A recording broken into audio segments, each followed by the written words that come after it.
সময় চলে গেল তাস খেলে সময় চলে গেল আমাদের খেলাধুলা করে শয়তানি বদমাশি করে সময় কতটুকু পেলাম কিয়ামতের দিন বিচারের দিনটা যেটা হবে আল্লাহ রাব্বুল আলামিন বলেন বিচারের দিনটাই লম্বা হবে 50 আলফা সানা মিম্মা তাউদ্দুন বিচারটা লম্বা হবে কত বছর 50,000 বছর কত বছর দুনিয়াতে তুমি হিসাব করো দুনিয়া অনুযায়ী হাসরের বিচারের দিনটা হবে 50,000 বছরের মতো লম্বা এক কিতাবে দেখেছি তিনি লিখেছেন হিসাব করে কিয়ামতের ওই দিনটা হিসাবে 50,000 বছর একটা দিন লম্বা ওই হিসাবে পৃথিবীতে যারা 60 বছর বাঁচলো সেজন্য আখিরাতে 2 মিনিট দুনিয়ায় বাঁচলো চিন্তা করেছে মাত্র 2 মিনিট 60 বছর যারা হায়াত পেল 2 মিনিট বাস এই 2 মিনিটের জন্য কত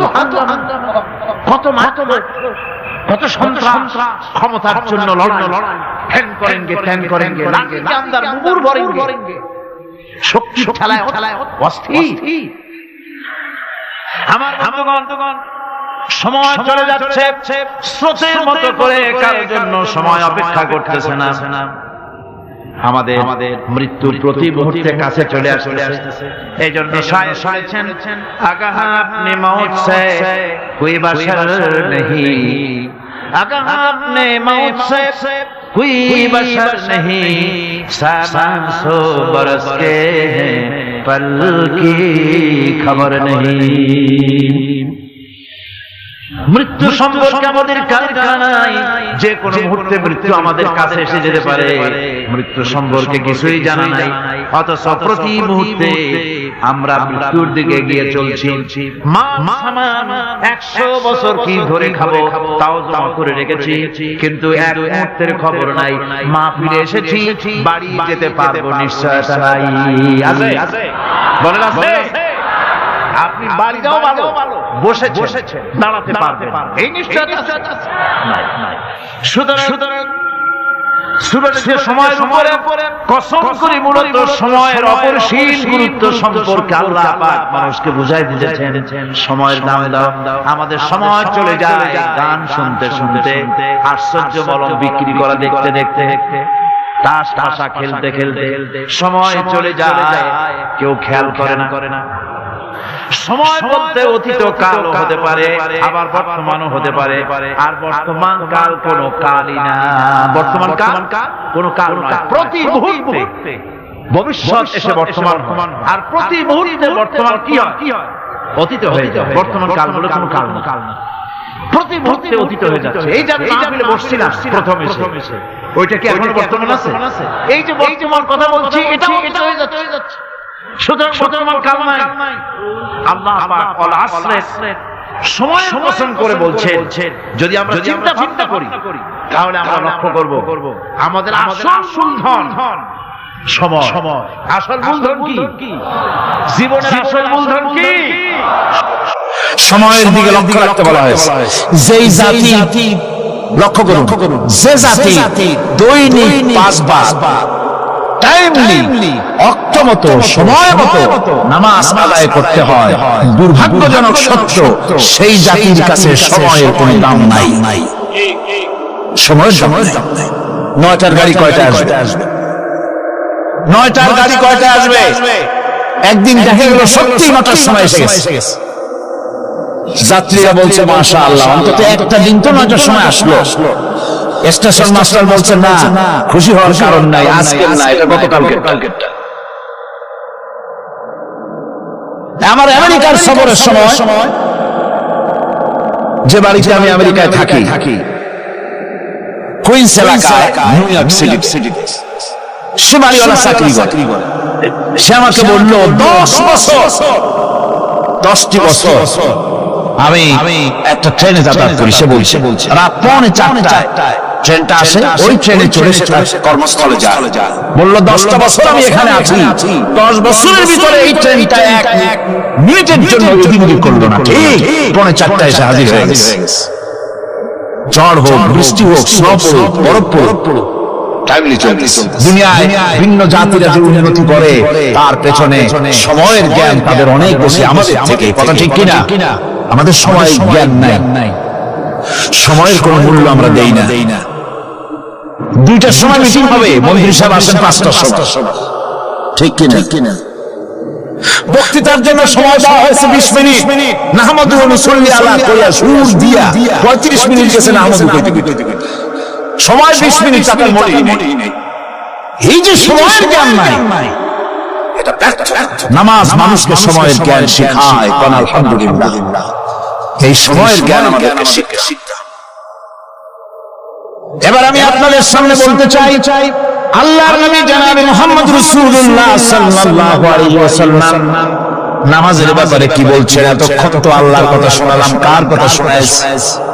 আমার আল্লাহর নবী বলেন, নবীকে প্রশ্ন করা হলো, ইয়া রাসূলুল্লাহ আইয়ু শাইইন আহাব্বু ইনদাল্লাহি ফিল ইসলাম, ইসলামের মধ্যে আল্লাহর কাছে কোন জিনিসটা বেশি প্রিয়? আল্লাহর কাছে ইসলামের কোন জিনিসটা বেশি প্রিয়? হুজুর বললেন, as-salatu liwaqtiha, মান তারাকা সালাতান ফালা দীন লাহু ওয়াস-সালাতু ইমাদুদ্দিন। আল্লাহর কাছে সবচেয়ে বেশি প্রিয় হচ্ছে নামাজ। সবচেয়ে প্রিয় কি? নামাজ। ওয়াক্ত মতো নামাজ আদায় করা আল্লাহ পাকের বেশি প্রিয়। আর এই নামাজ হচ্ছে দ্বীনের খুঁটি। এটা দ্বীনের কি খুঁটি? এই যে খুঁটিগুলো আছে, খুঁটিগুলো ফালাই দিলে তারপর আপনার এই প্যান্ডেল থাকবে না। বিল্ডিং এর পিলার ভেঙে দেন, বিল্ডিং টিকবে? ঘরের খুঁটিগুলি উড়াই ফেলেন, ঘর টিকবে না। দ্বীনের খুঁটি হচ্ছে নামাজ। লা দীনা লিমান লা সালাতা লাহু, যার কাছে দ্বীন নাই, যার কাছে নামাজ নাই, তার কাছে কি নাই? দ্বীন নাই, ঈমান নাই। আল্লাহ নবী বলেছেন, ওয়ান জাবির রাদিয়াল্লাহু তাআলা আনহু قال قال رسول الله صلى الله عليه وسلم بين العبد وبين الكفر ترك الصلاة। আল্লাহ পাকের নবী বলেন, আল্লাহর বান্দার মুমিন, আল্লাহর বান্দার কাফের, দুইজনের মধ্যে পার্থক্য হলো যে ব্যক্তি নামাজ পড়ে সে আল্লাহর গোলাম, যে নামাজ পড়ে না সে কাফের হয়ে গেল। যে নামাজ পড়লো না সে কাফের হয়ে গেল। মান তারাকা সালাতান মুতাআম্মিদান ফাকাদ কাফারা, যে ব্যক্তি ইচ্ছে করে নামাজ ছেড়ে দিল সে কাফের হয়ে গেল। বলেন নাউযুবিল্লাহি মিন যালিক। এইজন্য নামাজ আদায় করা বাধ্যতামূলক প্রত্যেকটি মুসলমানের জন্য। রাসূল করিম সাল্লাল্লাহু আলাইহি সাল্লাম একটা দৃষ্টান্ত দিয়েছেন, কারো বাড়ির সামনে যদি একটা নাহার থাকে, একটা পুকুর থাকে, একটা খাল থাকে প্রবাহিত, এতে যদি ওই বাড়িওয়ালা দৈনিক 5 বার গোসল করে তাহলে তার গায়ে কি কোনো ময়লা থাকে? হুজুর সাহাবীরা বললেন, না হুজুর থাকে না। হুজুর বলেন, এটাই হলো নামাজের দৃষ্টান্ত। 5 ওয়াক্ত নামাজ আদায় করবে, সেই গুনাহ থেকে আল্লাহ পাক তাকে পবিত্র করে দিবেন। সুবহানাল্লাহ। আমার ভাইরা, নামাজ পড়লে পরে এক জুমা থেকে আর এক জুমা পর্যন্ত মানুষ যে সমস্ত গুনাহ করে, কবিরা গুনাহগুলি বাদে, শিরক আর কবিরা গুনাহগুলি বাদে যত গুনাহ আছে তার কাফারা হয়ে যায়। নামাজ যে সঠিকভাবে আদায় করে, এই নামাজটা একটা কঠিন কাজ। নামাজটা কি কাজ? কে বলতেছেন এটা? আল্লাহ পাক। ওয়া ইন্নাহা লাকাবীরাতুন ইল্লা আলাল খাশিঈন। নামাজ একটা ভারী জিনিস, একটা কঠিন জিনিস। কাদের জন্য কঠিন নয়? যারা নাকি আল্লাহ পাককে ভয় করে। আল্লাযীনা ইয়াযুন্নুনা আন্নাহুম মুলাকু রাব্বিহিম ওয়া আন্নাহুম ইলাইহি রাজিউন। যারা নাকি একথা মনের ভিতরে ধারণা করে যে আল্লাহ রাব্বুল আলামিনের দরবারে আমার হাজির হওয়া লাগবে, মোলাকাত করা লাগবে, এই চিন্তা যারা করে তাদের জন্য নামাজ মোটেই কষ্টকর নয়, নামাজ মোটেই তাদের জন্য অসহনীয় নয়, বোঝা নয়, ভার নয়। তারা নামাজ আদায় ঠিকই করবে। এই জন্য বিবি বাল বাচ্চা সকলকে নামাজের জন্য তাগিদ করতে হবে। যত ভাই এখানে এসেছেন নিজেরা পড়বেন, বিবি বাল বাচ্চাকে তাগিদ করবেন। আল্লাহ পাক বলছেন, ওয়া আনজির আশীরাতাকাল আকরাবিন, তোমার নিকটবর্তী যারা আছে তাদেরকে তুমি আল্লাহর ভয় দেখাও। নামাজের জন্য তাদেরকে বলো আল্লাহর ভয় তাদের অন্তঃকরণের মধ্যে সৃষ্টি করে দাও। এই নামাজ পড়তে হবে জামাতের সাথে, নামাজ পড়তে হবে কিছুর সাথে? জামাতের সাথে। রাসূল করিম সাল্লাল্লাহু আলাইহি ওয়াসাল্লাম বলছেন, হুজুরের কাছে আল্লাহর নবীর কাছে হযরত আবু হুরায়রা রাদিয়াল্লাহু তাআলা আনহু হাদিসটি বর্ণনা করেছেন। হুজুরের কাছে একজন অন্ধ লোক এলো। সেই অন্ধ লোক এসে বললেন, হুজুর আমি তো চোখে দেখি না, জামাতের যে গুরুত্বের কথা আপনি বললেন, আমাকে কি রুখসত দেওয়া যায় নাকি? আমি অনেক সময় সাথী সঙ্গী পাই না, আমাকে কি রুখসত দেওয়া যায় নাকি? হুজুর বললেন, হ্যাঁ তোমাকে রুখসত দেওয়া গেল। অন্ধ যখন হেঁটে যাচ্ছিলেন, নবীজি তাকে আবার ডাকলেন, ডেকে জিজ্ঞেস করলেন, অন্ধ নামাজের মসজিদের আজান কি তোমার কানে যায়? বলে আমি আজান শুনি। হুজুর বললেন, আজানের জবাব দিবা, মসজিদে এসে জামাতে নামাজ পড়বা। একজন অন্ধকে রুখসত দেওয়া হয় নাই। মসজিদে আজান শোনার পর ঘরে বসে যদি নামাজ আদায় করেন, নামাজের হক আদায় হবে না। হুজুর সাল্লাল্লাহু আলাইহি ওয়াসাল্লাম বলেছেন, মসজিদে আযান হওয়ার পর যে ব্যক্তি ঘরে বসে নামাজ পড়ে, আমার ইচ্ছা হয় ঘরটা আগুন দিয়ে জ্বালায় দেই। কে বলতেছে? রাহমাতুল লিল আলামিন। রাহমাতুল লিল আলামিন বলতেছেন, ঘরের মধ্যে যদি মেয়ে এলো আর বাচ্চারা যদি না থাকতো, তাহলে আমার ইচ্ছা হয় আমি বলি আগুন দিয়ে ঘরটা জ্বালায় দাও। এই ঘরের মহব্বতই তো সে বাইর হয় না। নামাজের এত বড় গুরুত্ব দেওয়া হয়েছে। আমার বন্ধুগণ, এই নামাজের জামাতে আল্লাহর নবী জীবনের শেষ নামাজ জামাতে আদায় করেছেন। জীবনের শেষ নামাজটাও জামাতে আদায় করলেন। তখন তার এমন অবস্থা, এত অসুস্থ, দাঁড়াতে পারেন না, হাঁটতে পারেন না। দুইজন সাহাবী কাঁধের উপরে ভর করে তারপরে বহু কষ্ট করে মসজিদে গিয়ে নামাজ আদায় করেছেন। খুতবা দিয়েছেন। বললেন, খুতবা দিতে গিয়ে বললেন, আজ থেকে মসজিদে নববীর চতুর্দিকের সকলের দরজা বন্ধ হয়ে যাবে, শুধু আবু বকরের দরজাটা খোলা থাকবে। আল্লাহর নবী বললেন, আল্লাহ রাব্বুল আলামিন এই পৃথিবীতে তার এক বান্দাকে জাগতিক সব সম্পদ দিতে চেয়েছিলেন, কিন্তু সে বান্দা সব জাগতিক সম্পদকে উপেক্ষা করে মাবুদের সঙ্গে দেখা করা বেশি জরুরি, বেশি পছন্দ মনে করেছেন। এতটুকুন কথা নবীজি বললেন, কেউ কিছু বুঝলো না। হযরত আবু বকর রাদিয়াল্লাহু তাআলা আনহু হুজুরের এই কথা শুনে কাঁদতে কাঁদতে তিনি অস্থির হয়ে যাচ্ছেন। সাহাবীরা চিন্তা করলেন, হুজুর কান্না কার কথা বলেছেন, তাতে কান্নার কি আছে? বয়োবৃদ্ধ জ্ঞানবৃদ্ধ হযরত আবু বকর রাদিয়াল্লাহু তাআলা আনহু বুঝতে পেরেছে এই পৃথিবীর সব সম্পদ তো আল্লাহ হুজুরকেই দিতে চেয়েছিলেন। তিনি সমস্ত সম্পদকে উপেক্ষা করে তার মাবুদের সঙ্গে দেখা করার জন্য প্রস্তুতি নিয়েছেন। তার মানে হলো আল্লাহ নবী বিদায় হয়ে যাবেন, আমরা নবী থেকে এতিম হয়ে যাব। নবীজি ঘরের মধ্যে প্রবেশ করলেন, প্রচন্ড জ্বর এলো। এই প্রচন্ড জ্বর নিয়ে তিনি শুয়ে আছেন, কখনো বেহুশ কখনো হুশ। এর মধ্যে সারা জান হয়ে গেল। সাহাবীরা বহুক্ষণ অপেক্ষা করে হযরত আবু বকরের ইমামতিতে নামাজ শুরু করলেন। হুজুরের হুশ এলো, প্রশ্ন করলেন, আয়েশা রে এখন কোন সময়? হযরত আয়েশা বলেন, ইয়া রাসূলুল্লাহ, মসজিদে নববীতে নামাজ শুরু হয়ে গেছে। সাহাবীরা অনেকক্ষণ অপেক্ষা করে আমার বাবার ইমামতিতে নামাজ পড়তেছে সবাই, কিন্তু সাহাবীরা কেঁদে কেঁদে নামাজের মধ্যে কাঁদতে কাঁদতে অস্থির হয়ে যাচ্ছে। তাদের মনের ধারণা হয়েছে নবীজির পেছনে নামাজ পড়ার কিসমত থেকে তারা মাহরুম হয়ে গেল। নবীজি বলেন, আয়েশা দরজা খুলে দাও আর আমার মাথাটা একটু উঁচু করে ধরো, আমি একটু নামাজের দৃশ্যটা দেখি। দরজা খুলে দেওয়া হলো, নবীজির মাথা উঁচু করে ধরা হলো। নামাজের জামাতের দৃশ্য দেখে নবীজি আবার শুয়ে পড়লেন। হযরত আয়েশা লক্ষ্য করে দেখেন নবীজির দুই চোখের কোণা দিয়া পানি পড়তেছে। আয়েশা জিজ্ঞেস করেন, ইয়া রাসূলুল্লাহ, নামাজের দৃশ্য দেখে চোখে কেন পানি এলো? হুজুর বলেন, আয়েশা রে, এটা কোনো দুঃখের পানি নয়, এটা তৃপ্তির পানি। এই যে জামাত নামাজ পড়তেছে লোকেরা, এই জামাত কায়েমের জন্য তায়েফের ময়দানে অনেক রক্ত আমার ঝরেছে। উহুদের ময়দানে দান্দান মুবারক শহীদ হয়েছে, সাহাবায়ে কেরাম জীবন দিয়েছে। এই যে জামাত আমি দেখতে পেলাম, ভবিষ্যতের একটা ছবি যেন চোখে ধরা পড়লো।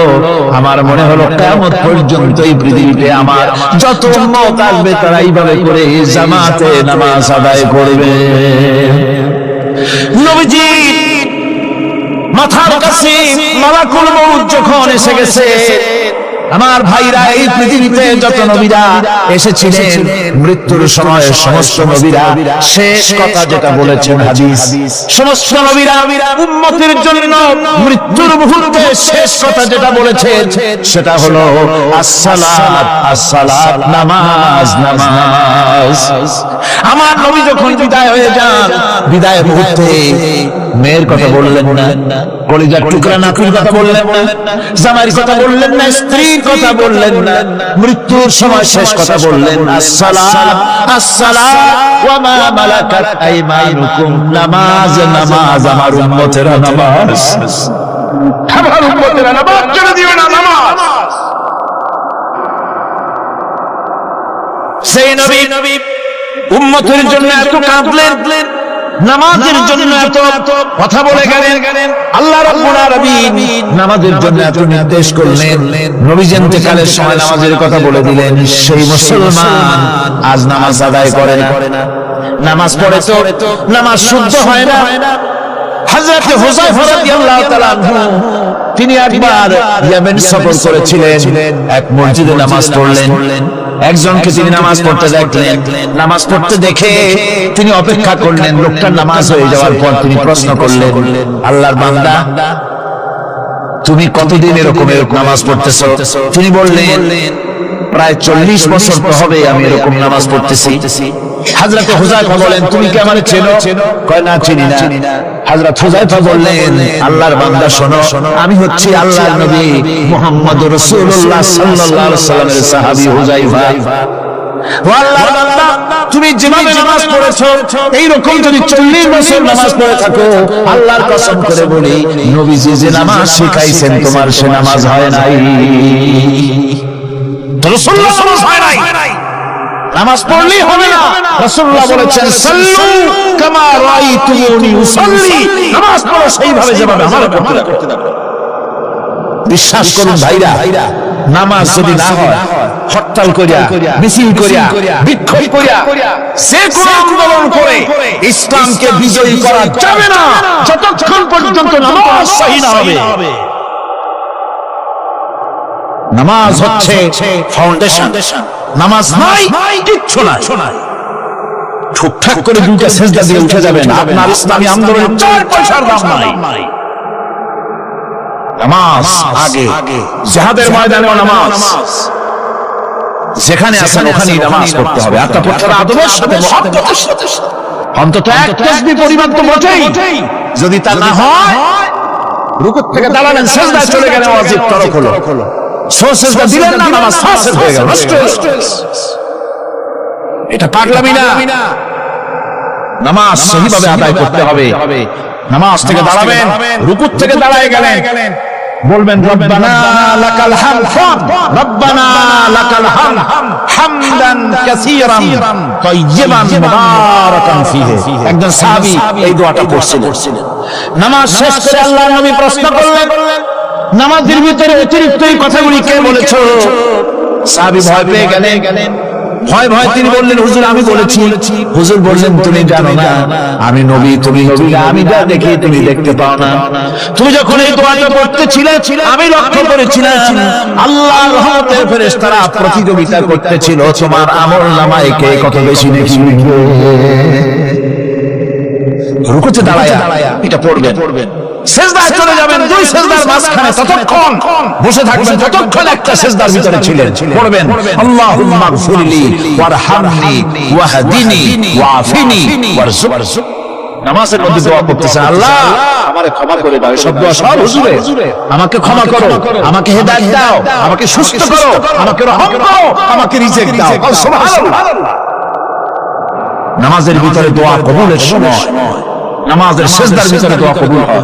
এইভাবে করে রাসূল করিম সাল্লাল্লাহু আলাইহি ওয়াসাল্লামের নামাজটা কেমন হাক্কানি উলামাদের কাছ থেকে জেনে নেবেন, যেহেতু হুজুর বলেছেন সাল্লু কামা রাআইতুমুনি উসাল্লি, নামাজ পড়ো সেইভাবে যেভাবে আমাকে পড়তে দেখো। নামাজের ভিতরে একাগ্রতা লাগবে, ভালোবাসা লাগবে, ভয় লাগবে, মুহাব্বত লাগবে, পরিপূর্ণ সময় নিয়ে শান্তিপূর্ণভাবে নামাজ পড়তে হবে। আর যত তাড়াহুড়া সব হচ্ছে নামাজের মধ্যে, ঠিক কি ভাইরা?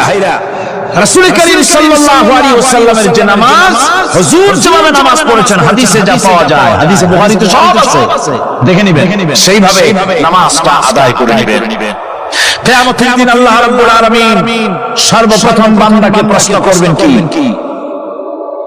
বুখারী শরীফে এসেছে আন আবী হুরায়রা রাদিয়াল্লাহু তাআলা আনহু قال سمعت رسول الله صلى الله عليه وسلم يقول إنما يحاسب به العبد يوم القيامة من عمله صلاته। বুখারী শরীফের হাদিস, আল্লাহ রাব্বুল আলামিনের নবী বলেন, হযরত আবু হুরায়রা হাদিসখানা বর্ণনা করেছেন, তিনি বলেন যে আমি রাসূলের মুখে শুনেছি কিয়ামতের দিন আল্লাহ রাব্বুল আলামিন সর্বপ্রথম তার বান্দার কাছে প্রশ্ন করবেন, বান্দা নামাজ আদায় করেছিলি কিনা? নামাজ সর্বপ্রথম প্রশ্ন। যখন সর্বপ্রথম প্রশ্ন কি? নামাজ। এই নামাজ আপনার বাচ্চাদেরকে যখন 7 বছর বয়স হবে নামাজের হুকুম করবেন, 10 বছরে নামাজ না পড়লে প্রহার করতে বলা হয়েছে। নামাজের জন্য পড়াপড়ি করতে হবে। পুরুষ নারী মেয়েদের মাসের ভিতরে কখনো কখনো তাদের যে সমস্ত মাসলা মাসাইল আছে সেই অনুযায়ী কখনো তাদের ক্ষমা আছে, বাকি তাদের নামাজ পড়তে হবে। আর পুরুষের জন্য পাগল হয়ে যাওয়া, বেহুশ হয়ে যাওয়া ছাড়া নামাজ মাপ নাই, নামাজ পড়তেই হবে। এই যে নামাজ, যে নামাজ না হলে ঈমান থাকবে না, ঈমান নষ্ট হবে, কিয়ামতে জাহান্নামে যাওয়া লাগবে, এসব কথা শোনার পর আজকের তাফসীরুল কোরআন মাহফিলে আমরা কি ওয়াদা করতে পারি যে আমরা মালাকুল মউত যতক্ষণ পর্যন্ত আমাদের মাথার কাছে না আসবে নামাজ ছেড়ে দেব না? এই ওয়াদা কি করতে পারি? 2 হাত উঁচু করুন, বলেন ইয়া আল্লাহ, আমি তোমার নামে শপথ করছি, যতদিন মালাকুল মউত আমার মাথার কাছে না আসতেছে ততদিন পর্যন্ত ফরজ নামাজ, ফরজ রোজা ছেড়ে দেব না। ইয়া আল্লাহ, মৃত্যু পর্যন্ত আমার এই ওয়াদা পালনের তৌফিক আমাকে দান করো, আমিন। আল্লাহ পাক আমাদের এই ওয়াদা মঞ্জুর করুন, জোরে কোন আমিন। আলোচনা শেষ পর্যায়ে, এখন আমরা মুনাজাতের দিকে যাব। দাঁড়ানো ভাইয়েরা সবাই বসেন, মুনাজাতের শরীক হন। আল্লাহ রাব্বুল আলামিন নামাজের জন্য আমাদেরকে দোয়া শিখাই দিয়েছেন, কোন সুবহানাল্লাহ। কে শিখাইছেন দোয়া? আল্লাহ পাক দোয়া শিখালেন, রব্বি জাআলনি মুকিমাস সালাতি ওয়া মিন যুররিয়াতি রব্বানা ওয়া তাকাব্বাল দুআ। আয় আল্লাহ, আমার বিবি বাল বাচ্চারে নামাজের উপরে প্রতিষ্ঠিত করো। আল্লাহ, তুমি দয়া করে দোয়া কবুল করো, জোরে কোন আমিন। আল্লাহ রাব্বুল আলামিনের বাণী, ফা ইন্না মাআল উসরি ইউসরা, ইন্না মাআল উসরি ইউসরা। আল্লাহ পাক বলেন, জেনে রাখো, দুঃখ এবং কষ্টের সাথে রয়েছে সুযোগ আর সুবিধা, আর অসচ্ছলতার সাথে রয়েছে উদার সচ্ছলতা, জোরে কোন সুবহানাল্লাহ। কাজে ভয় পাওয়ার কারণ নাই, হতাশ হওয়ার কারণ নাই, মন আশায় বুক বেঁধে রাখো। গুনাহ করছো, হতাশ হও না। যুবকদের গুনাহ করা স্বাভাবিক। ইউনিভার্সিটির ছাত্র, কলেজের ছাত্র, প্রফেসর, শিক্ষক, অফিসার ঘুষ খেয়েছেন, জিনা করা হয়েছে, মদ খাওয়া হয়েছে, মিথ্যা কথা বলা হয়েছে, যাই কিছু করেন না কেন ভয় পাওয়ার কারণ নাই, নিরাশ হওয়ার কোনো দরকার নাই।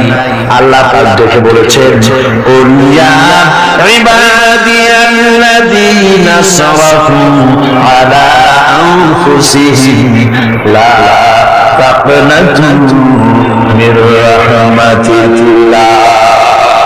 আরে আমার আল্লাহর মতো এত ভালো আর কেউ আছে? এত দরদ আর কারো আছে? আমার আল্লাহ বলেন, ও নবী, আপনি শুনায় দেন, হে আল্লাহর বান্দারা, তোমরা যারা নিজেদের উপরে বাড়াবাড়ি করেছো, নিজেদের উপরে জুলুম করেছো, অত্যাচার করেছো, আমি আল্লাহর রহমত থেকে নিরাশ হয়ে যেও না।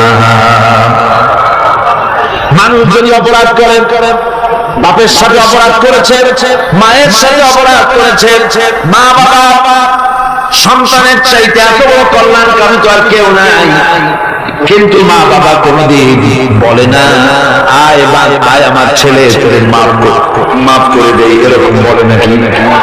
মন চায় ছেলে যদি মাফ চাইতো খুশি হয়ে মাফ করে দিতাম, কিন্তু কেন যে আসে না, ডাকে না যে আয় মাফ করে দেই। মা বাবা আপনাকে এত ভালোবাসে, সেই মা বাবা আপনাকে বলে না যে আয় মাফ করে দেই।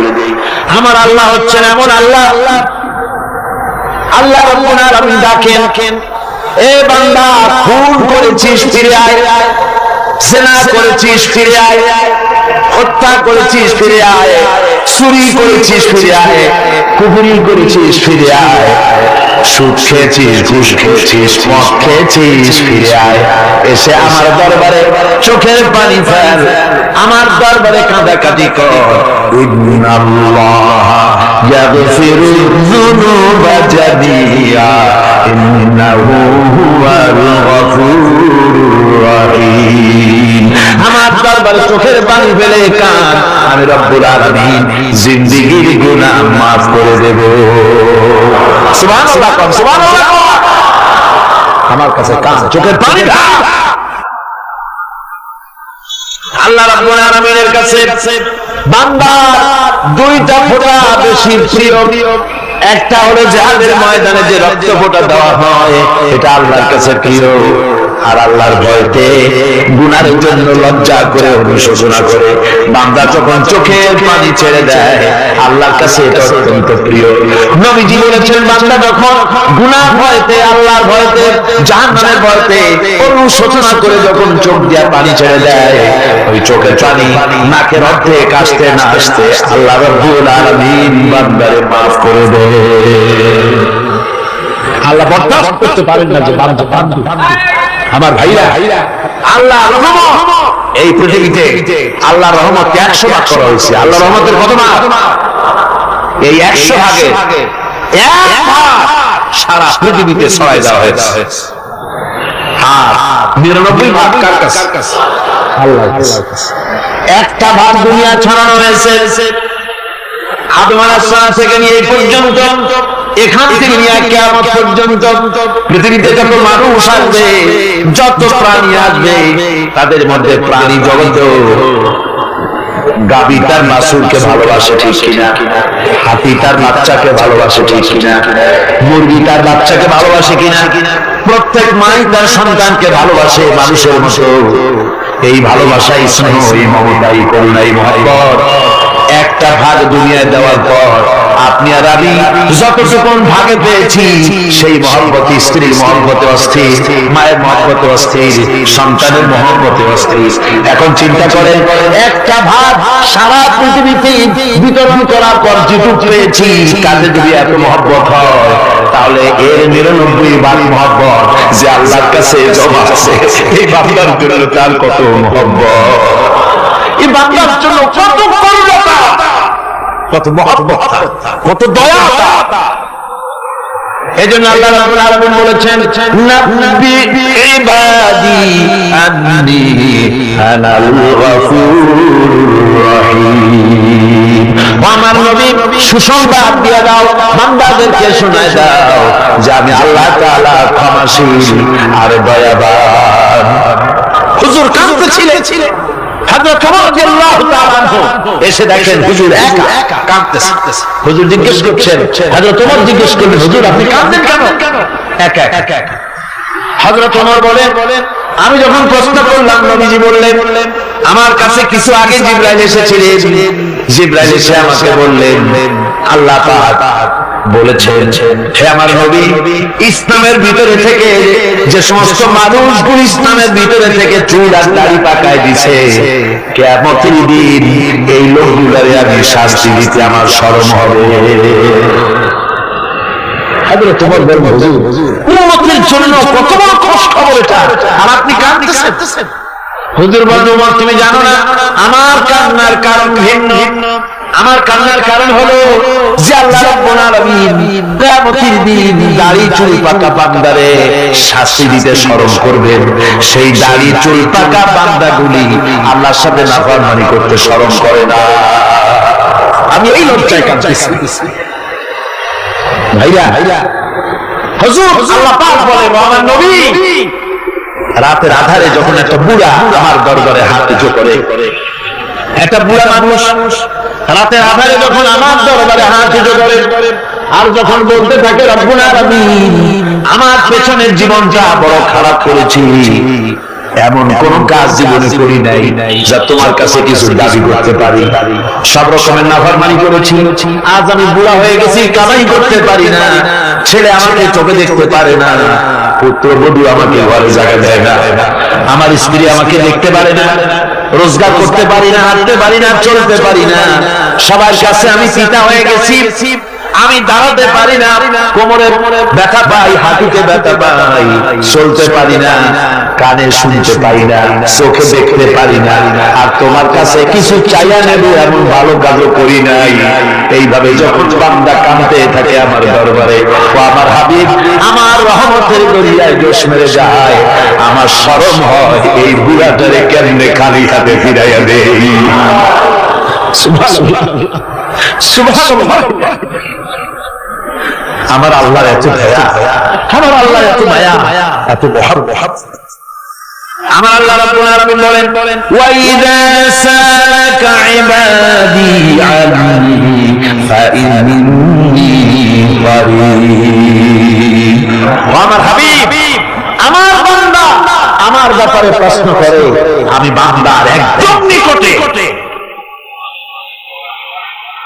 কোরআন শরীফের ভিতরে যত জায়গায় রাসূলকে বলা হয়েছে সুয়ালের কথা, আপনাকে প্রশ্ন করা হয়, আল্লাহ তার জবাব কোন এই কথা বলে জবাব দিয়েছেন। যত জায়গায় সুয়াল এসেছে, যেমন কোরআনে কারীমের মধ্যে আল্লাহ পাক বলেন ওয়া ইয়াসআলুনাকা আনিল মাহিদ, মেয়েদের হায়েজ সম্পর্কে জিজ্ঞাসা করা হয়, কুল হিয়া আযা, হে নবী আপনি বলুন, এভাবে করে কোন দিয়ে জবাব দেওয়া।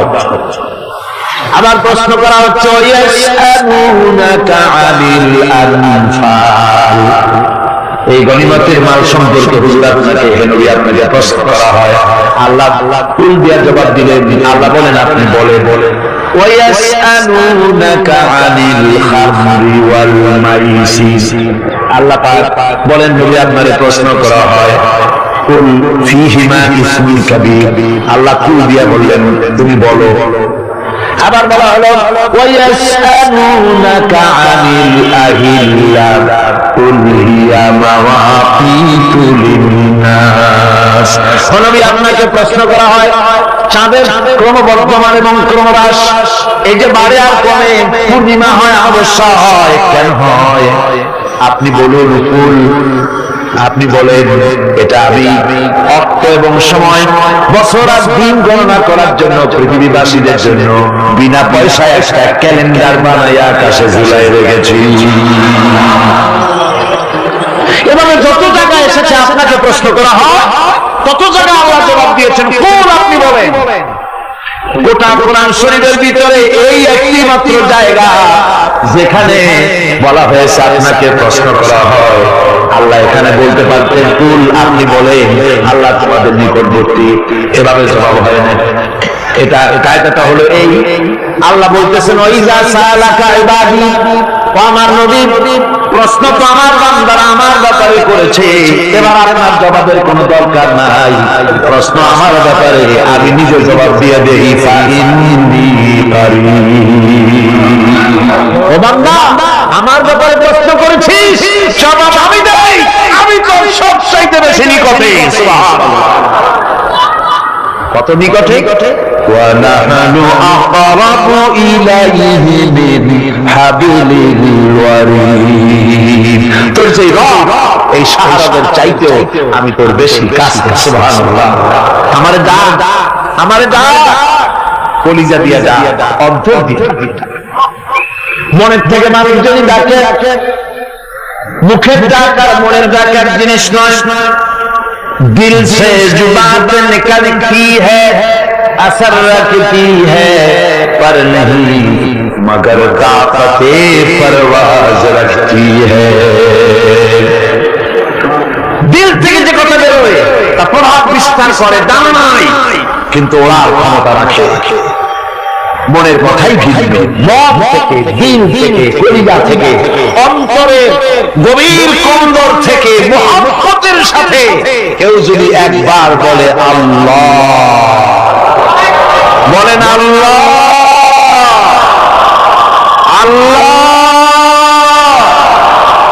আল্লাহ, আল্লাহ রাব্বুল আলামিন বলেন অন্তরের অন্তঃস্থল থেকে একটি বার যদি বান্দা বলেন আল্লাহ, আল্লাহ বলেন 70 বার সাড়া দিয়া জিজ্ঞেস করি বান্দা কি চাও, আমি তোমার কাছে আছি। সুবহানাল্লাহ, আমি তোর একদম কাছে, কি চাস বল বল। এমন দয়াবান, এমন মেহেরবান, এমন আল্লাহ আমাদের, সে আল্লাহ রাব্বুল আলামিন তিনি বলছেন وقال ربكم ادعوني استجب لكم, তোমাদের রব বলেছেন আমারে ডাকো, আমি আল্লাহ ডাকের সাড়া দিয়া দেব। সুবহানাল্লাহ, কারে ডাকতে হবে, কারে ডাকতে হবে? এই বিশাল সমুদ্র একদিকে চিল্লায় কোন কারে ডাকতে হবে? কোন পীর সাহেবকে নয়, আল্লাহর কসম করো খাজা বাবাকে নয়, ডাকতে হবে কারে? চিল্লায় কোন কারে? ওয়াকালা রাব্বুকুম উদউনি, তোমার রব তোমাকে বলতেছে আমারে ডাকো, আস্তাজিব লাকুম, আমারে ডাকবে আমি সাড়া দিয়ে দেব। সুবহানাল্লাহ, আল্লাহকে ডাকেন, কি চাই আপনি বলেন, কি চাই? আল্লাহর কাছে চান, আল্লাহ দিয়ে দিবে। যাওয়ার জায়গা আল্লাহর কাছে চাইবেন, আল্লাহ দিবেন। দেওয়ার জায়গা, চাওয়ার জায়গা হলো সেজদায় পড়ে যাবেন। আমার ভাইয়েরা জায়গাটা চিনাই দিলাম, মাজারে যাওয়া লাগবে না, কবরে যাওয়া লাগবে না, 2 রাকাত নামাজ পড়ে সেজদায় পড়ে গিয়া যত বিপদ আছে, মুসিবত আছে, সেজদার মধ্যে চোখের পানি ছেড়ে দেন আর কেঁদে কেঁদে জীবনের কথা বলে আল্লাহ রাব্বুল আলামিন আপনার আওয়াজ শুনবেন আর দোয়া কবুল করে নেবেন। কাঁদতে হবে আল্লাহর কাছে, কার কাছে? আল্লাহ, আল্লাহ। সুম্মা ইস্তাগফিরুল্লাহ, আর এরপরে সে যদি আমি আল্লাহর কাছে ক্ষমা চাই, ইয়াজিদিল্লাহ গফুরুর রহিমা, সে আমি আল্লাহকে গফুর এবং রহিম হিসেবে পাবে। সুবহানাল্লাহ, আল্লাহকে গফুর এবং রহিম হিসেবে পাওয়া যাবে। সব আল্লাহকে বলতে হবে, গুনাহ মাফ চাইতে হবে। এই জন্য হুজুর সাল্লাল্লাহু আলাইহি ওয়াসাল্লাম দৈনিক 100 বার তওবা করতেন। কোন হাদিসে আছে 70 বার, কোন হাদিসে আছে 100 তওবা। নামাজের পরে তো প্রত্যেক নামাজই পড়তেন হুজুর, সালাম ফিরাতেন আর সাথে সাথে বলতেন আল্লাহু আকবার, আস্তাগফিরুল্লাহ, আস্তাগফিরুল্লাহ, আস্তাগফিরুল্লাহ। মনে থাকবে আপনাদের? মনে থাকবে? সালাম ফিরে আর কি বলবেন? না, সালাম ফিরাবার সাথে সাথে বলবেন আল্লাহু আকবার, তারপরে পড়বেন আস্তাগফিরুল্লাহ, আস্তাগফিরুল্লাহ, আস্তাগফিরুল্লাহ। তওবা করবেন, আল্লাহর কাছে সব সময় গুনাহ মাফ চাইতে থাকবেন, বিনীত থাকবেন। আল্লাহকে পাওয়া যাবে, তাকে রহিম হিসেবে পাওয়া যাবে। সুতরাং ঈমান বিল্লাহ, আল্লাহর প্রতি ঈমান আনলে পরে 4 নম্বরে যে উপকারটা হবে সেটা হলো হতাশায় ভুগবে না, নিরাশায় ভুগবে না, আশায় বুক বেঁধে উঠবে, ঈমান মজবুত হবে, আল্লাহর কাছে মানুষ বিনয়ী হয়ে যাবে। এবার 5 নম্বরের উপকার আমি বলছি না, ঈমান বিল্লাহ, আল্লাহর প্রতি ঈমান আনলে পরে অসংখ্য উপকার হয়, অসংখ্য বৈশিষ্ট্য আছে। এর 6টা উপকারের কথা আমি বলবো। কয়টা? অসংখ্য উপকারের ভিতরে প্রধান 6টি উপকারের কথা বলবো। এর বললাম কয়টা? 7টা। এবার বলো 5ম উপকারের কথা। আল্লাহর প্রতি আপনি পূর্ব পশ্চিমে কতবার মুখ ঘোরালেন, এটাই কিন্তু আপনার আসল সৎকাজ নয়। আসল সৎকাজ হলো আল্লাহর প্রতি ঈমান। এই ঈমানের ব্যাপারে 3টা দিন আমরা পার করে দিলাম। এখনো কথা শেষ হয় নাই। আল্লাহর প্রতি ঈমান আনলে পরে যে উপকারটা হবে পঞ্চম নম্বরে, সেটা হলো কঠোর এবং কঠিন বিপদের ভিতরে বান্দার ভিতরে অবিচলতা এবং ধৈর্যের সৃষ্টি হয়ে যাবে। আলহামদুলিল্লাহ। কঠিন বিপদ মুসিবত আসতে পারে, সে অবিচল থাকবে। সারা দুনিয়ার বিপদ আপদ, শত্রুতা, দুঃখ, কষ্ট, মুসিবত, জুলুম, নির্যাতন সবকিছু পাহাড়ের মতো উঁচু হয়ে তাকে ঘিরে ফেলবে, কিন্তু তাকে চুলো নাড়াতে পারবে না। আলহামদুলিল্লাহ। সারা পৃথিবী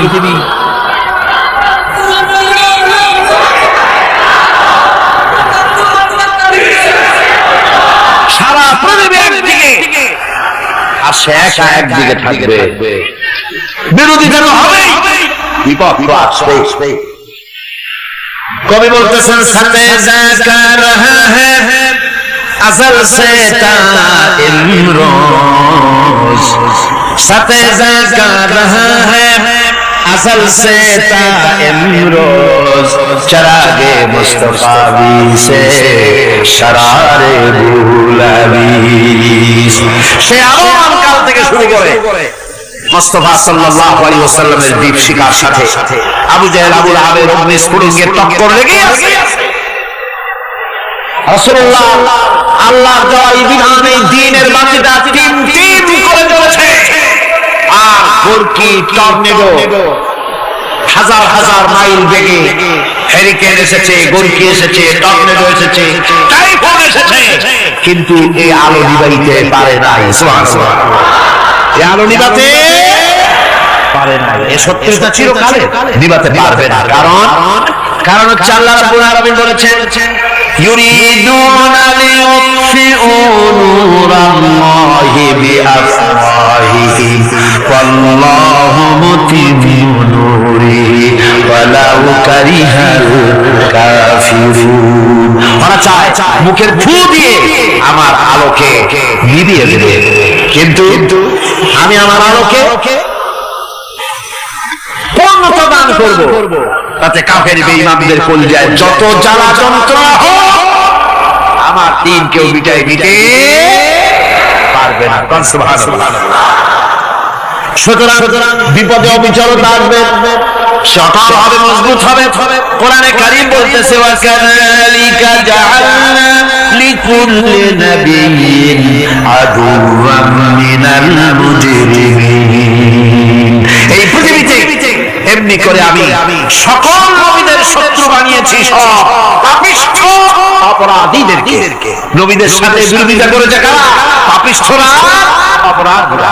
আজও খুঁজে দেখে, আজও ইসলামী আন্দোলনের বিরোধিতা যারা করে সবগুলি কি পাপিষ্ঠ? সত্য কি রাখো? ইসলামী আন্দোলনের বিরোধিতা যারা করে হিসাব করে, চোখ দিয়ে তাকায় দেখেন, খুঁজে দেখেন তাদের নামগুলি। মক্খর, সেনাকার, বদমাশ, চোর, হাইজাকার, বেনামাজি, লুটেরা, মিথ্যাবাদী, সবচাইতে সমাজের নিকৃষ্ট লোকগুলি ইসলামের বিরুদ্ধে।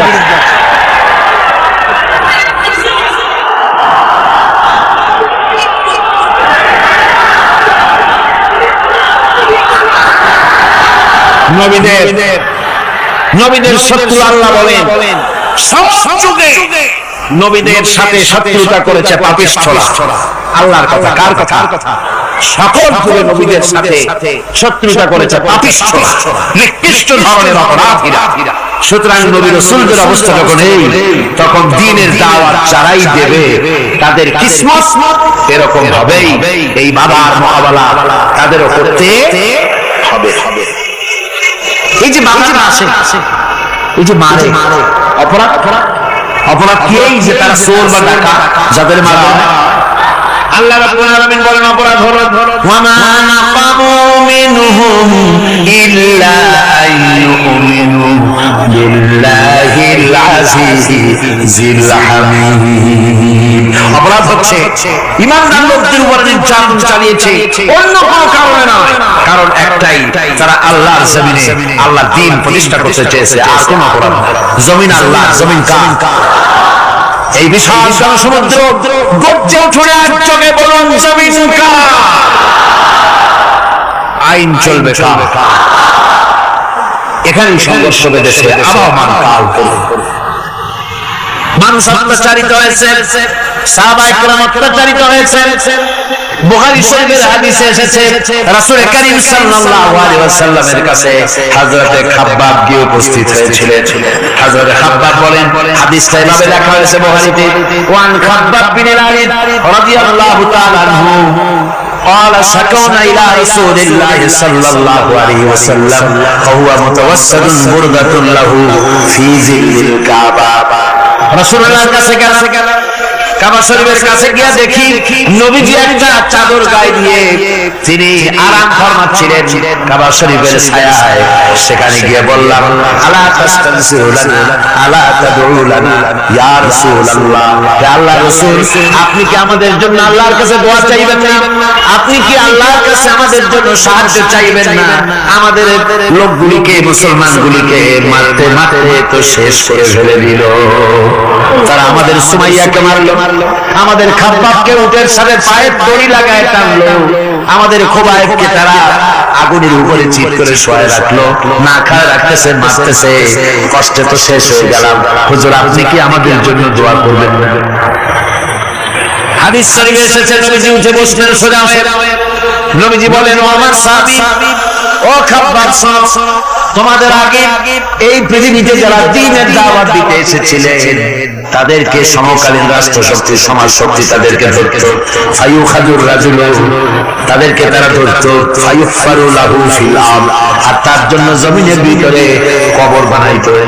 ওই কবরে ফায়ুজালু ফিহা, ওই কবরের ভিতরে তাকে কোমর পর্যন্ত গেড়ে দিত।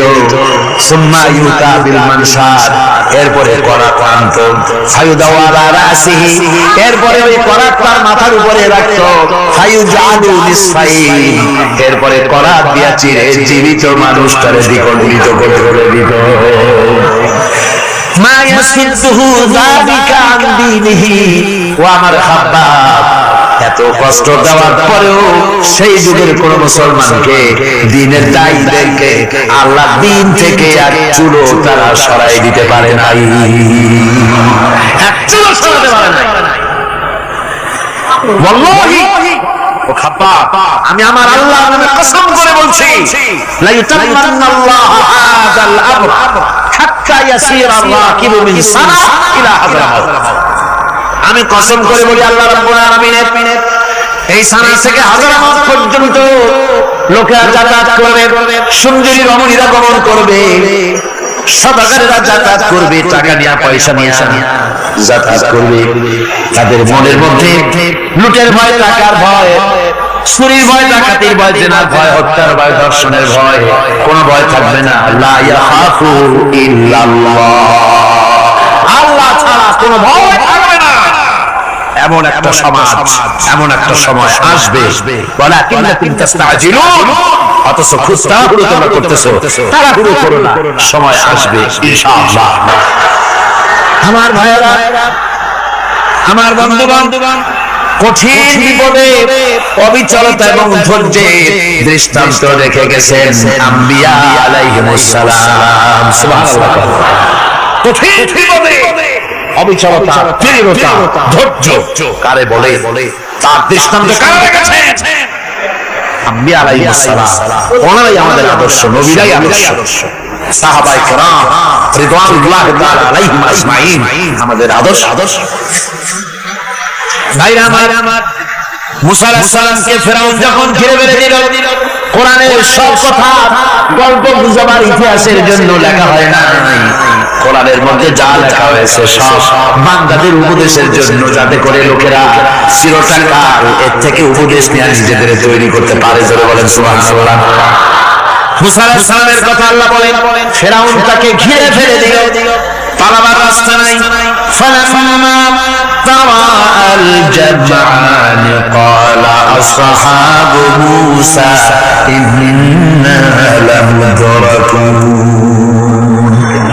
মুসা আলাইহিস সালামের উম্মতেরা বললেন, হে মুসা, পাকড়াও হয়ে গেছি, পালাবার রাস্তা নাই। তিন দিক থেকে আমাদেরকে ঘেরাও করেছে ফেরাউনের শক্তি। সামনে কি? দরিয়া, আর তিন দিকে কি? ঘেরাও আন্দোলন। পালাবার পথ নাই। সারাশি আক্রমণ। মানুষের আয়ুষ্কাল দেওয়া হয়েছে বড় বড় যাওয়ার মতো দ্রুত সে আয়ু কমে যাচ্ছে। একে যদি নষ্ট করে ফেলা হয়, ভুল কাজে ব্যয় করা হয়, সেটাই হচ্ছে মানুষের মূল ক্ষতি। মানুষের মূল ক্ষতি ব্যবসায় ক্ষতিগ্রস্ত হয়েছে না, মূল ক্ষতি নয়। স্বাস্থ্য হারাইছে, মূল ক্ষতি নয়। রাজনীতিতে ব্যর্থ হয়েছে, মূল ক্ষতি নয়। জীবনে মন্ত্রিত্ব হারাইছে, মূল ক্ষতি নয়। মূল ক্ষতি প্রতি মুহূর্তে সময় নষ্ট হচ্ছে।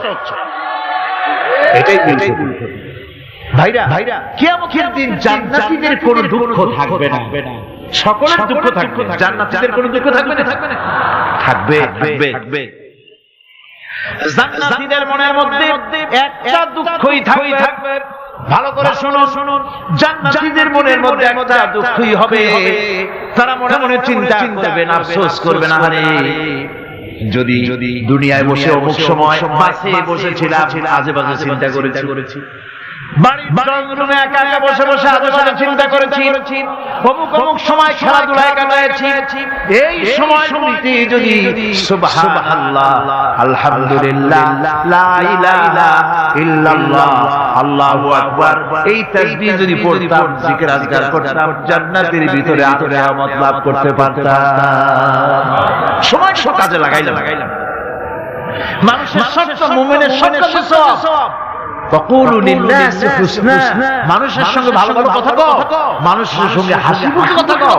একজনের সাথে হাসি মুখে কথা বললে আপনার একটা সদকা দেওয়ার মতো সমাজ সব আমলনামায় লেখা হয়ে গেল। ভালো কাম করো। বন্ধুগণ, সময় দ্রুত গতিতে চলে যাচ্ছে, মানুষের জীবন ক্ষতিগ্রস্ত হচ্ছে। ক্ষতি থেকে বাঁচতে পারবে চারটা গুণ, যার মধ্যে আছে বাকি সব ক্ষতিগ্রস্ত হয়ে যাবে। আমার ভাইয়েরা, এই কথাগুলি বলে আল্লাহ পাক যেন এরকম একটা দৃষ্টান্ত দিলেন। আপনি যদি পরীক্ষার হলে গিয়া দেখেন, ছাত্ররা পরীক্ষা দিতেছে, পরীক্ষার জন্য নির্ধারিত সময় কতটুকু? 3 ঘন্টা। আপনি গিয়ে দেখলেন কোন একজন পরীক্ষার্থী পরীক্ষা দিতে গিয়ে আরেকদিকে তাকায় আছে, আকাশের তারা গুনতেছে, অথবা সে গল্প করতেছে, অথবা পরীক্ষা বাদ দিয়ে আজে বাজে কিছু লিখতেছে। আপনি যেমন তাকে, ওই ছেলেটাকে আনমনা গাফেল ছেলেটাকে ঘড়ির দিকে তাকায় বলেন, এই ছেলে ওই ঘড়ির দিকে তাকাও, দেখো তোমার সময় কিন্তু চলে যেতেছে মাত্র 1 ঘন্টা, আর তুমি সময় নষ্ট করতেছো। আল্লাহ যেন স্নেহ ভালোবাসে তামাম পৃথিবীর গোলামদেরকে, বান্দাদেরকে আঙ্গুল নির্দেশনা দিয়ে বলছেন, বান্দারা প্রতি মুহূর্তে তোর জীবনের মূল্যবান সময় চলে যেতেছে, প্রতি মুহূর্তে সময় যাচ্ছে। ইনসান বলতে শুধু মুসলমান না, ইনসান বলতে কি মুসলমান শুধু না, আল ইনসান মানব মণ্ডলী, বিশ্বের সমস্ত মানুষকে আল্লাহ বলছেন, হিন্দু, খ্রিস্টান, বৌদ্ধ, নাসারা, ইহুদি, মজুসি, মুসলমান, বিশ্বের সব মানুষকে আল্লাহ বলছেন, যেহেতু আল্লাহ স্রষ্টা, মানুষের ব্যাপারে সার্বিক কল্যাণময় কথা কে বলতে পারে? সে আল্লাহ রাব্বুল আলামিন বলছেন, সময় চলে যাচ্ছে, ও পৃথিবীর মানুষেরা, এই মানুষ বলতে আল্লাহ রাব্বুল আলামিন কোন ব্যক্তি, কোন গোষ্ঠী, কোন জাতিকে বলেন নাই, বলেছেন সমগ্র মানবতাকে। এর অর্থ হচ্ছে সূরাটিতে উল্লেখ 4টি গুণ যদি আমল করতে পারে লোকেরা, যেই ব্যক্তি করবে, যেই সমাজ করবে, যেই রাষ্ট্র করবে, যেই গোষ্ঠী করবে, যেই জাতি করবে, তারাই ক্ষতি থেকে বেঁচে যাবে। আর যারা করবে না তারা ক্ষতিগ্রস্ত হবে। কি হবে? এখন আল্লাহ পাকের কথা শুনুন, আল্লাহ পাক বলছেন, ওয়াল আসরি ইন্নাল ইনসানা লাফি খুসর। এই যে খাসারা, এই শব্দটা হচ্ছে আবিধানিক অর্থে ক্ষতি, হচ্ছে লাভের বিপরীত। লাভের বিপরীত কি? ক্ষতি। নাফা, এই নাফার বিপরীত কি? নুকসান। খাসারাটা নুকসান বলা হয় পুঁজি 50,000 খাটাইছিলাম, লাভ করতে পারি নাই, পুঁজি ঠিক আছে, এটাকে বলা হয় নুকসান। এটাকে কি বলা হয়? নুকসান। কিন্তু আমি পুঁজি খাটিয়েছিলাম 50,000 টাকা, লাভ তো হয়ই নাই, পুঁজিও চলে গেছে, আমও গেছে সালাও গেছে, আমও নাই সালাও নাই। এইটারে আরবিতে কি বলা হয়? দেউলিয়া। দেউলিয়া হয়ে গেছে। দেউলিয়াটা বোঝেন ভালো আপনারা, দেউলিয়া হয়ে গেছে। কোরআন লাভ বা সাফল্যের ধারণা যেমন নিছক পার্থিব নয়, সমৃদ্ধির কথা শুধু পার্থিব নয়, জন্ম থেকে শুরু করে মৃত্যু পর্যন্ত কোরআনের লাভের কথা যখন বলা হয় তখন জন্ম থেকে মৃত্যু পর্যন্ত, আখিরাত পর্যন্ত, কিয়ামত পর্যন্ত, ক্ষতিটাও জন্ম থেকে শুরু করে মৃত্যু পর্যন্ত, কিয়ামত ক্ষতিটা। এই ক্ষতি থেকে বাঁচাবার জন্য কোরআনে কারিমে বিভিন্ন জায়গায় এই খাসারা শব্দ ব্যবহার করা হয়েছে। আল্লাহ রাব্বুল আলামিন বলছেন, ওয়া মান খাফাত মাওয়াজিনুহু ফাউলাইকা আল্লাযীনা খাসিরু আনফুসাহুম বিমা কানু বিআয়াতিনা ইয়াযলিমুন। যাদের পাল্লা ভারী হবে কিয়ামতে তারাই হবে সফল, আর যাদের পাল্লা হালকা হবে, নেকির পাল্লা যাদের হালকা হবে তারা হবে ক্ষতিগ্রস্ত। তারা নিজেদের ক্ষতি নিজেরাই ক্ষতি সাধনকারী হবে কিয়ামতের দিন। কাজে মানুষের জীবনের সমুদয় কার্যাবলীর ভালো অংশ যদি খারাপ অংশের উপরে বিজয়ী হয়, তারপরে খারাপ অংশ পাওনাদারদের দিয়ে টিয়া, এরপরে যদি নেকি কিছু বাকি থাকে তাহলে বোঝা গেল লোকটা কিয়ামতে নাজাত পাবে। আর যদি ভালো কাজের উপরে খারাপ কাজ বিজয়ী হয়ে যায় আর সমস্ত পাওনাদারদেরকে পাওনা মিটাইয়া তারপরেও পাপ বাকি থেকে যায়, চাইতে খাসারা পৃথিবীতে আকাশে জমিনে কিছু আর হবে না। এর থেকে বাঁচার জন্য আল্লাহ পাক এই খাসারা থেকে বাঁচার জন্যই মানুষকে এই কথা বলছে। এই কথাটি কোরআনে কারীমের অন্য একটি আয়াতে আরো সুন্দর করে বলা হয়েছে। যারা নাকি এই দুনিয়ার মুখে যারা নিজেদের পুঁজি খাটাচ্ছে, জীবনের পুঁজি সুদ কামাইতে খাটালো, জীবনের পুঁজি খাটালো হারাম কামাইয়ের ভিতরে, অন্যায় কাজের ভিতরে, যারা জীবনের পুঁজিকে আল্লাহর দ্বীনের কাজে লাগাতে পারে না, তাদের সম্পর্কে বলা হচ্ছে খাসিরাত দুনিয়া ওয়াল আখিরাতা যালিকা হুয়াল খুসরানুল মুবিন। খাসিরাত দুনিয়া ওয়াল আখিরাত, দুনিয়াগ্রস্ত, আখিরাতেও ক্ষতিগ্রস্ত। এটা হচ্ছে তার জন্য সুস্পষ্ট ক্ষতি, এর থেকে বড় ক্ষতি আর কিছুই হতে পারে না। আল্লাহ পাক কোরআনে কারীমে অন্যত্র বলেছেন, ওয়া নুনাজ্জিলু মিনাল কুরআনি মা হুয়া শিফাউন ওয়া রাহমাতুন লিল মুমিনিন ওয়া লা ইয়াজিদু যালিমিনা ইল্লা খাসারা। আমি এই কোরআন অবতরণের পরিক্রমায় এমন সব বিষয় অবতীর্ণ করেছি যা মুমিনদের জন্য নিরাময় এবং তাদের জন্য রহমত, আর জালিমদের জন্য ক্ষতি ছাড়া কিছুই বৃদ্ধি পায় না। জালিমদের জন্য ক্ষতি বৃদ্ধি পায়, আর যারা মুমিন তাদের জন্য এর মধ্যে নিরাময় আছে, এর মধ্যে রহমত আছে। অর্থাৎ যারা এই কোরআনকে যারা নিজেদের আইনের কিতাব হিসেবে গ্রহণ করেছে, কোরআনকে তাবিজের কিতাব হিসেবে নয়, ধর্মীয় কিতাব হিসেবে নয়, কোরআন সংবিধান। কোরআন কি? কোরআনকে যারা সংবিধান হিসেবে মেনে নিয়েছে, কোরআনকে যারা সংবিধান হিসেবে গ্রহণ করলো, ব্যক্তি, পরিবার, সমাজ, রাষ্ট্রে তাদের যাবতীয় মানসিক, বুদ্ধিবৃত্তিক, নৈতিক, তামাদ্দুনিক রোগের নিরাময় হবে, দ্বারা শান্তি হবে। কিন্তু যেসব জালিম এই কোরআনকে প্রত্যাখ্যান করেছি, কোরআনকে যারা মৌলবাদীদের কিতাব বলে, কোরআনের কথা বললে মৌলবাদ বলে গালি দেয়, তারা তাদের কপালকে পোড়াইয়া ছাই বানাইয়া দিছে, তাদের কপাল ভস্মীভূত করে দিয়েছে। আমার এই দেশটা কি মুসলমান বেশি না অন্য জাতি বেশি? কোন জোরে কোন? মুসলমান সবচেয়ে, খুব লক্ষ্য করে শোনেন, এই দেশে সবচেয়ে মুসলমান বেশি, ইন্দোনেশিয়ার পরে। পৃথিবীর তৃতীয় বৃহত্তম মুসলিম দেশ হলো কোনটা? বাংলাদেশ। এই দেশে ইসলামরে যত গালি দেওয়া হয়েছে, কোরআনকে যত গালি দেওয়া হয়েছে, আলেমদেরকে যত গালি দেওয়া হয়েছে, রাসূলুল্লাহকে যত গালি দেওয়া হয়েছে, ইসলামী আদর্শকে যত গালি দেওয়া হয়েছে, পৃথিবীতে কোন দেশে এইভাবে ইসলামকে গালি দেওয়া কোথাও হয় না। এমনকি আমেরিকার মতো দেশে, ইংল্যান্ডের মতো দেশেও কোরআনের বিরুদ্ধে এত কথা কেউ বলতে সাহস পাবে না। ইসলামের বিরুদ্ধে কথা বলতে সাহস পাবে না, যেহেতু মুসলমানেরা সেখানে পাল্টা আক্রমণ করবে। আর আমার দেশে মুসলমানের ঘরের সন্তান হইয়া ইসলামের বিরুদ্ধে তারা বক্তব্য রাখে। মৌলবাদ জিকির উঠে গেছে।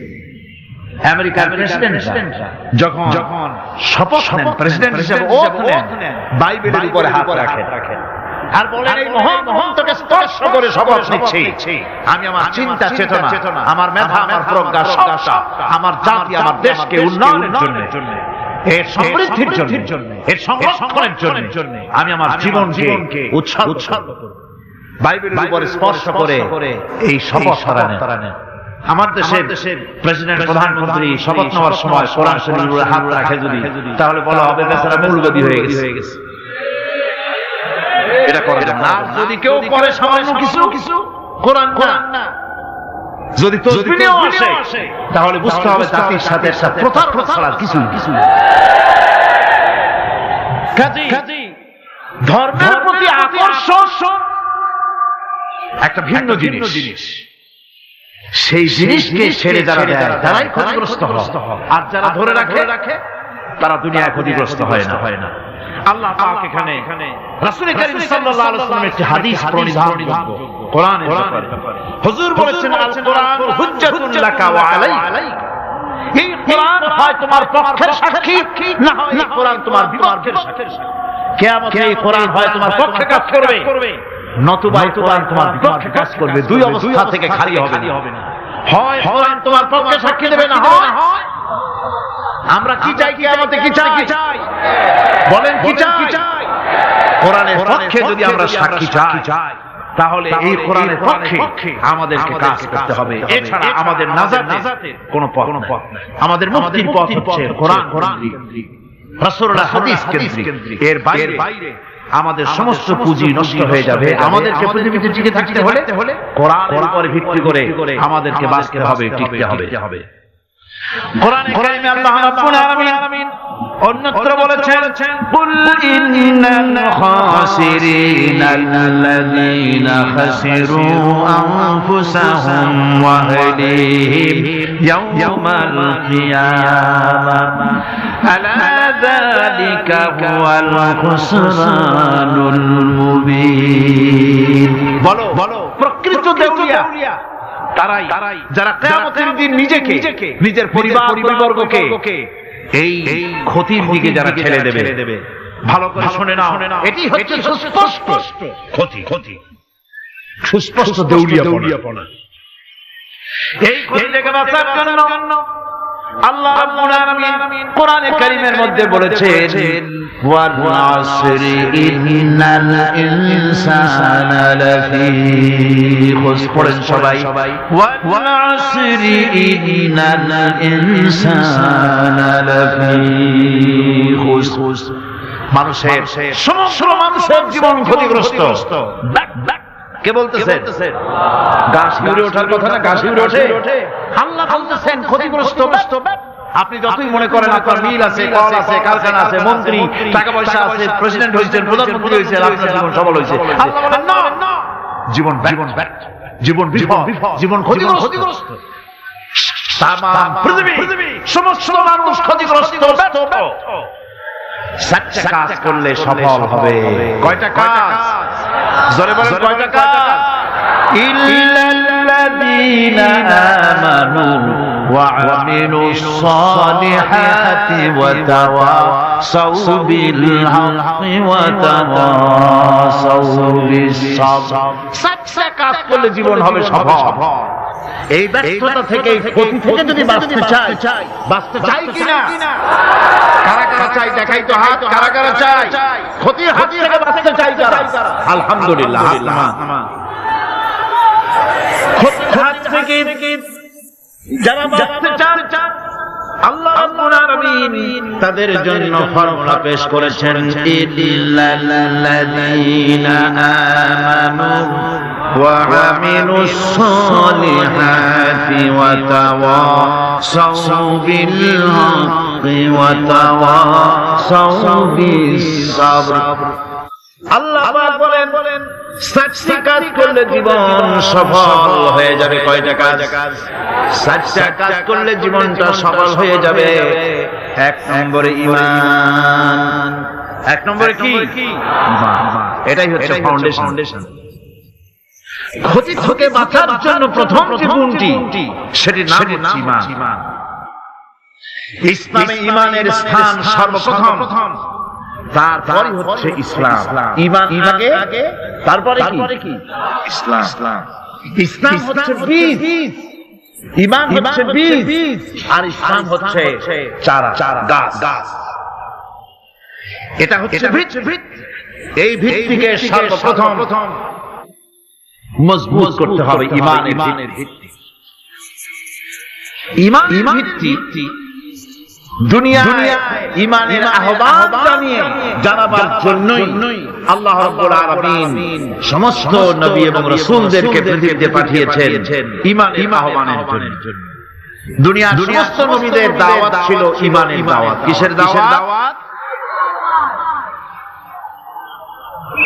এই ঈমানের দাবিটা আসছে, দাওয়াতটা এসেছে আল্লাহর কাছ থেকে। কার কাছ থেকে? দেখুন পৃথিবীর ভিতরে কোন নবীদের কথার সাথে আরেকজন নবীর কথার কোন বৈপরীত্য হয় না। সমস্ত নবীদের কথা একরকম ছিল। কয় রকম? একজন নবীর সঙ্গে তার বক্তব্যের সাথে আরেকজন নবীর বক্তব্যের কোন গুণগত মৌলিক কোন পার্থক্য ঘটে নাই, অসঙ্গতি হয় নাই। কারণ নবীরা আম্বিয়া আলাইহিমুস সালাম নিজেরা বানিয়ে কথা রচনা করে তারা মানুষের সামনে পেশ করে নাই। সমস্ত নবীদের কাছে যত দাওয়াত এসেছে একটা অফিস থেকে এসেছে। সে অফিসটা হচ্ছে কার? আল্লাহ রাব্বুল আলামিনের। তাই দুনিয়ার সমস্ত পয়গম্বরদের দাওয়াত ছিল না ইলাহা ইল্লাল্লাহ, লা ইলাহা ইল্লাল্লাহ, লা ইলাহা, লা ইলাহা ইল্লাল্লাহ মুহাম্মাদুর রাসূলুল্লাহ। এটাই ছিল সমস্ত নবীদের দাওয়াত।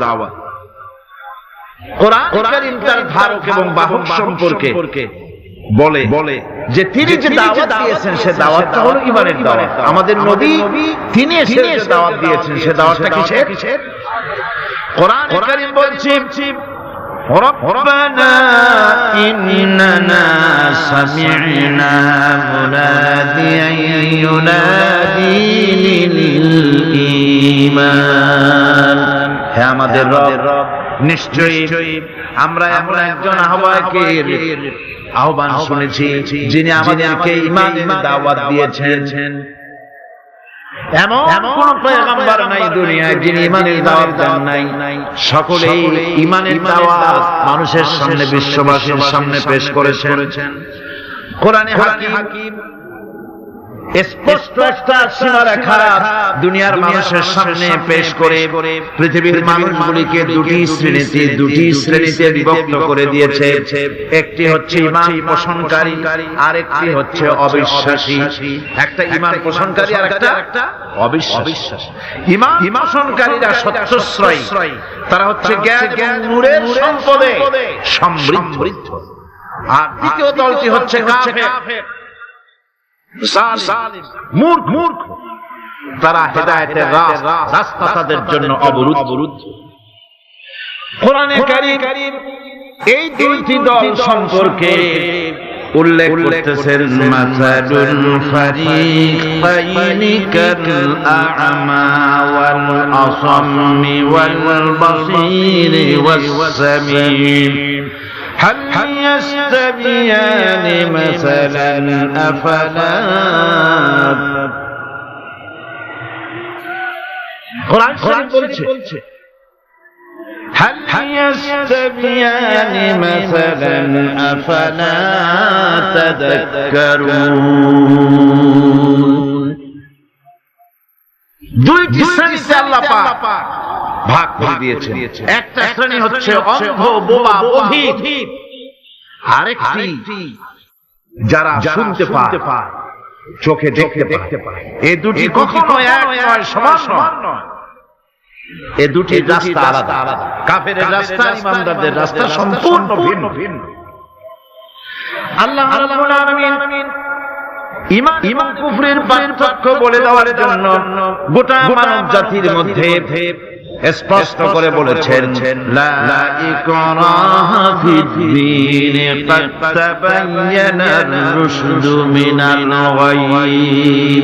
দ্বীনের ব্যাপারে জোর জবরদস্তি নেই। এখানে হেদায়েতের পথ এবং গোমরাহি, হেদায়েতকে গোমরাহির পথ থেকে সম্পূর্ণ আলাদা করে দেওয়া হয়েছে। লা ইকরাহা ফিদ-দীন, দ্বীনের ব্যাপারে কোনো জোর জবরদস্তি নেই। যারা ধর্মনিরপেক্ষবাদী তারা এই আয়াতটাকে নিজেদের মতবাদকে প্রতিষ্ঠার লক্ষ্যে অনেক সময় কাজে লাগায়। দুটি আয়াতকে তারা বেশি ব্যবহার করে। একটা হচ্ছে লাকুম দীনুকুম ওলিয়া দিন, আর একটা হচ্ছে লা ইকরাহা ফিদ-দীন। এই দুইটি আয়াতকে ধর্মনিরপেক্ষবাদীরা ব্যবহার করে। এই দুটির কোনটি